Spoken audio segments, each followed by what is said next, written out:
तो टाइम आ चुका है बोलने का कि सीबीएम इंडस्ट्री भाई चुनौतियों से नहीं बल्कि छुट्टियों से परेशान है। लाइक तुम्हारे देखो 250 साल के तजुर्बे में तुमने ये तो नोटिस किया ही होगा कि कुछ कास्टिंग्स भाई ऐसी होती है कि लिटरली फील होता है कि ये साला भाई का एक्टर तो इसी ही रोल को प्ले करने के लिए ब्रह्मांड में आया है। पर अफसोस है कभी कभी इन्हें हैंडल करने वाले फिल्म मेकर्स इतने बड़े गधे के बच्चे होते हैं कि वो उन एक्टर्स के पोटेंशियल को देखना तो दूर की बात है समझ भी नहीं पाते। सो तुम्हारे भ्राते आ चुके हैं जिन जिन पे अन्याय हुआ है सबका फ्री का पीआर करेगा। जैसे कि मुंह खोले सीधा एंसन माउंट के ब्लैक बोल्ट से तो ये कैरेक्टर भाई हो सकता है कि अपने 24 घंटे मौन व्रत के लिए लगता होगा इसे, but trust me on this ये भाई एक एक्सट्रीमली डिमांडिंग कैरेक्टर था। बिकॉज जब तुम्हारा हर एक वर्ड 25 गांव को उड़ाने जितना पावरफुल होता है तो तुम्हें लिटरली चुप रह के भी सब कुछ बोलना पड़ता है। और एंसन माउंट ने ये चीज परफेक्टली अडेप्ट कर लिया था। लाइक बंदे में वो स्ट्रॉन्ग फिजिकल प्रेजेंस से लेके एक किंग का रॉयलनेस, वो कामनेस सब कुछ था। बट गेस व्हाट, मार्वल ने इन्हें एक बार नहीं बल्कि 2 बार वेस्ट किया। पहले तो एबीसी के इनह्यूमंस वाले सड़ियल शो में जिसमें राइटिंग से लेके वीएफएक्स से सबने अपनी नसें काट रखी थी और इससे मन नहीं भरा तो मल्टीवर्स ऑफ मैडनेस में बुला के वांडा के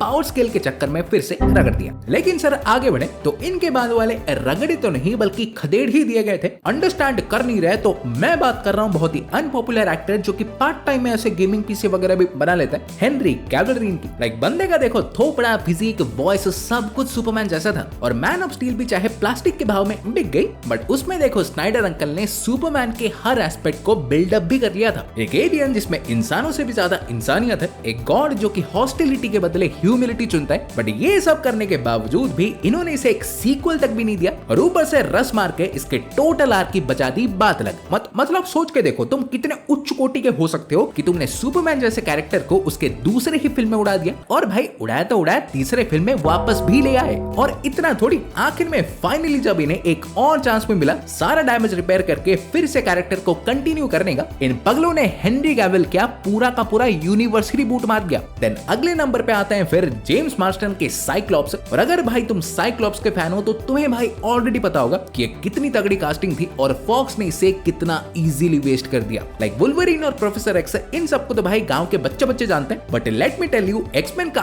एक्चुअल लीडर भाई साइक्लॉप्स ही है। एक तरह से इसे म्यूटेंट्स का कैप ही मान लो। और दुख की बात तो ये है भाई कि मार्स्टन में वो लीडर बनने का रेंज भी था। इनके 2004 की नोटबुक देख सकते हो, गॉसलिंग भैया भी है। बट ऑब्वियसली भाई वही बात, हरामखोर फॉक्स वालों को इनमें एक गुड लुकिंग जेलस बॉयफ्रेंड के सिवा कुछ और दिखा ही नहीं। एंड बिकॉज ऑफ दैट जहां इसे एक लीडर की तरह दिखाना था उन्होंने उल्टा इसे साइडलाइन करके सारा का सारा फोकस अपने मामे के लड़के वुल्वरीन पे लगा दिया। लेकिन इसके बाद जो आते हैं जिन्हें हॉलीवुड का नील नितिन मुकेश भी कहा जाता है, यानी एरन टेलर जॉनसन, तो ऑनेस्टली एक्टर तो भाई मस्त थे बट पता नहीं क्यों स्क्रिप्ट इन्हें सुअर जैसे मिलती थी। क्योंकि पहले तो एज ऑफ अल्ट्रॉन में आते ही टपका दिए गए। लाइक माँ बाप जैसे अपने बच्चे को पहली बार स्कूल छोड़ने आते हैं, ये वैसे ही वांडा को एमसीयू छोड़ने आए थे, फिर निकल लिए। और ये देख के जब सोनी को दया आ गई तो उन्होंने इन्हें उठा के अपने जंगल का शिकारी क्रेविन द हंटर बना दिया। बट ऑब्वियसली जैसे ही तुमको पता ही होगा फिल्म जैसे ही थिएटर में लगी इनके यूनिवर्स पे ताला ही लग गया, खत्म सब कुछ। पर इनके बाद जो व्यक्ति आते हैं यानी Edward Norton, do you know sir कि हल्क के लिए इतने पैशनेट थे कि इनक्रेडिबल हल्क के टाइम ये क्रांतिवादी बन गए थे। लाइक मार्वल बेसिकली बनाना चाहती थी एमसीयू के लिए एक सिंपल सा हल्क का डेब्यू फिल्म बस घुसाने के लिए, बट नॉर्टन साहब एक प्रॉपर कॉम्प्लेक्स स्टोरी चाहते थे जिसमें ब्रूस बैनर का ट्रेजेडी भी दिखे और हल्क का रैम्पेज थोड़ा भी कम ना हो। और इसके चलते वो ना कि ओनली क्रिएटिव कंट्रोल के लिए सीधा मार्वल से भिड़ गए बट पूरा का पूरा स्क्रिप्ट ही रीराइट करवा डाला। और ऑब्वियसली मार्वल को आगे भाई इतना झंझट चाहिए नहीं था तो उन्होंने क्लियर कट उन्हें रिकास्ट ही कर दिया और उसका बढ़िया आफ्टरमैथ हम फिलहाल भुगत रहे हैं। पर फिर अगले नंबर पे आते हैं हमारे जो मैंगनियलो का फ्लैश,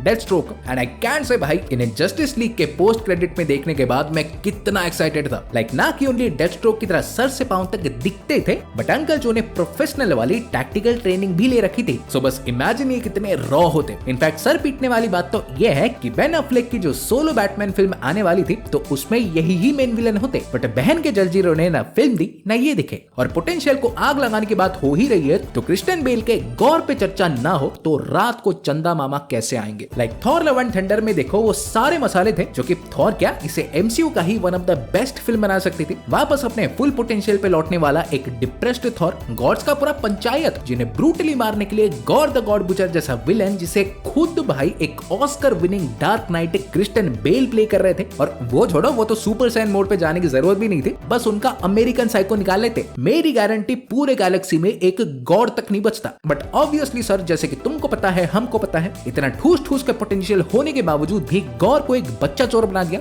और एंड में ठोक दिया। एंड फाइनली आखिर में आते हैं, तुमने गेस तो कर ही लिया होगा, एंड्रू फ्रिकिन गारफील्ड स्पाइडरमैन। और स्ट्रेट कट में यही बोलूंगा कि बंदा तो भाई पीक स्पाइडी था, बट इनके दोनों ही फिल्म के स्क्रिप्ट से कंप्लीटली ढीले थे। पर चलो कोई ना, गलती तो सोनी से ही होती है, नई बात नहीं है, मैं ये बोल देता। बट ब्लड तो भाई तब उबला जब फिल्म के एंड में इन्होंने ग्वेन को भगवान के पास पार्सल करके एक मस्त थर्ड पार्ट के लिए सेटअप करने के बावजूद भी कुछ भी नहीं किया। लाइक टासम 3 में हमें एक gritty Peter Parker, Black Cat, Sinister 6 का formation, even leave all that, इसमें सिम्बियोट भी होता तो एंग्री गारफील्ड के भी दर्शन हो जाते। लाइक पॉसिबिलिटीज लिटरली एंडलेस थी। यहाँ तक तो भाई ये भी सुनने मिला था कि वहां से ये एंड्रू के स्पाइडरमैन के अराउंड ही अपना यूनिवर्स बिल्डअप करते, बट इंस्टेड सर सोचो क्या हुआ, इस सोनी की बच्ची ने अपने दिमाग की तरह सब कुछ एंटायरली ड्रॉप कर दिया। हालांकि उसके बाद हमारे होम टॉलेंट आए, आई अप्रिशिएट दैट, बट उसका मतलब भाई ये नहीं कि हम ये ही भूल जाएं कि क्या क्या हो सकता था। तो तुम्हारी क्या विचार है इतना सारा पोटेंशियल वेस्टेज को लेके? Let me know.